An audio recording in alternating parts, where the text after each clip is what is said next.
రాష్ట్రంలో ఈవీల జోరు. విద్యుత్ వాహనాల అమ్మకాల్లో గణనీయ పెరుగుదల. గత ఆర్థిక సంవత్సరంలో 19,000 కార్ల రిజిస్ట్రేషన్, ద్విచక్ర వాహనాల్లో 10%, కార్లలో 400% వృద్ధి. 47 రోజుల్లోనే 9,745 టూ వీలర్లు, 3,409 కార్ల రిజిస్ట్రేషన్. తెలంగాణ విద్యుత్ విధానానికి తోడు ఛార్జింగ్ స్టేషన్ల వంటి మౌలిక సదుపాయాలు పెరగడమే కారణమంటున్న డీలర్లు. ఏడాదిన్నరలో రాష్ట్రంలో 1,090 కోట్ల పన్ను మినహాయింపు. తాజాగా పెట్రోల్ ధరల పెరుగుదలతో ఈవీల వైపు మొగ్గు.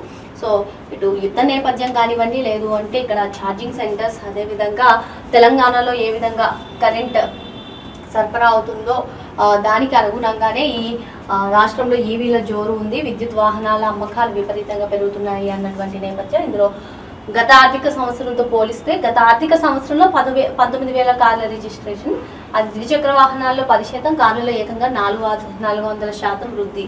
సో మొత్తానికి ఇటు యుద్ధ నేపథ్యం కానివ్వండి, ఏదైనా కానివ్వండి, ఈవీల కొనుగోలు అయితే అందరూ కూడా ఈవీల పైన మొగ్గు చూపుతున్నారని చెప్పి మనం చెప్పుకోవచ్చు.